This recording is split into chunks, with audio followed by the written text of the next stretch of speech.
అదొక అంశమే కదా, మిగతా కమిట్మెంట్ ఏంటి?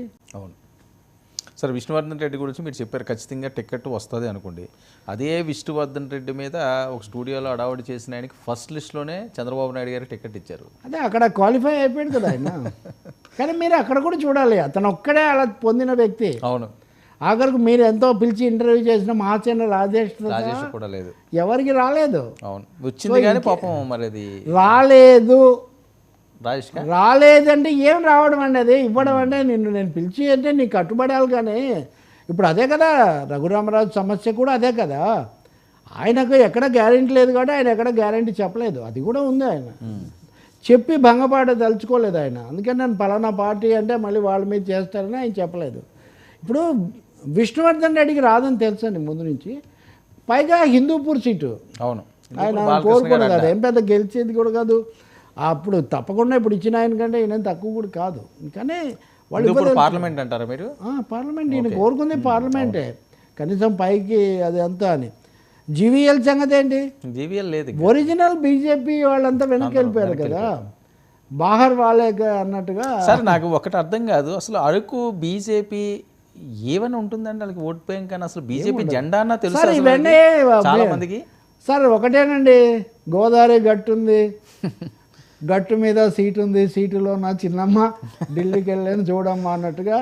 ఆ రాజమండ్రి సీటు తప్ప ఈ సీట్లలో ఏ సీటు కూడా పెద్ద గ్యారంటీ అని కానీ దాని మీద ఫోకస్ కానీ వాళ్ళు ఏం పెట్టారు. రమేష్ కూడా ఏమీ చేయలేదు. నాతో బీజేపీ సీనియర్ నాయకుడు అన్నాడు, ఎంతసేపటికి వాళ్ళ సీట్లు వస్తాయా లేదా అనే గొడవ తప్ప ఏ రోజు ఏది పట్టించుకోలేదు కదండి. మా దగ్గర అన్ని జాబితాలు తయారు చేసి కసరత్తులు సమావేశాలు జరిపారని అన్నారు సీఎం రమేష్.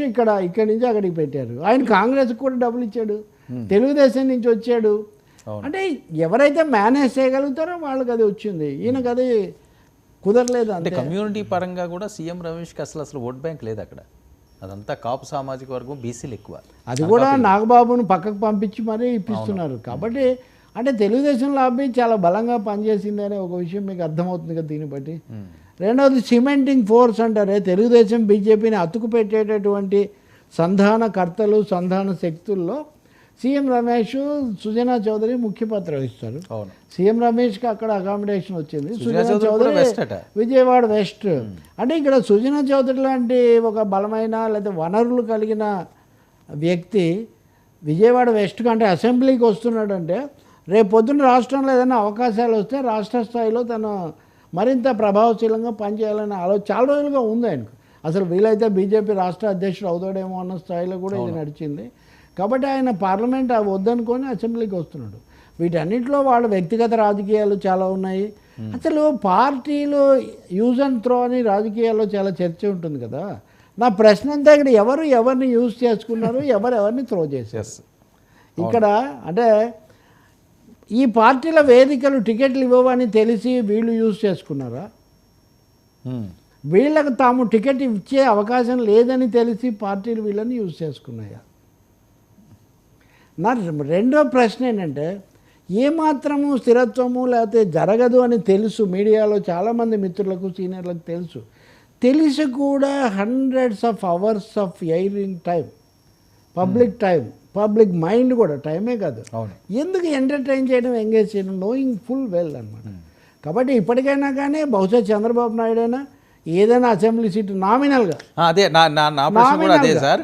రఘురామకృష్ణరాజు గారు అసెంబ్లీలకు కూడా వెళ్ళి ఛాన్స్ ఉంటుందా, లేకపోతే నేను ఎంపీ అని చెప్పి ఆయన అది మళ్ళీ నేను ఎంపీ స్థానంలో ఉంటున్నాను, ఎంపీ ఎప్పుడుదా ఊహించుకుంటానని కానీ ఏమైనా మెట్టి దిగి పరిస్థితి ఉండదా? ఏమో, ఇంకా ఆయన చూద్దామని భవిష్యత్తును అనిశ్చితంగా పెట్టారు కదా. ఇంకా ఆయన ఏమి బయటపడి మాట్లాడతారని నేను అనుకోను. ఇన్ని పార్టీల దగ్గర ఇంత పైకి చెప్పినా చెప్పకపోయినా ఒక భంగపాటు అది జరిగిన తర్వాత తనకి ఇంకా అవకాశాలు ఉన్నాయా లేదనేది ఆయన ఓపెన్గా ఏం చెప్పరు. అపజయాన్ని అంగీకరించేశారు.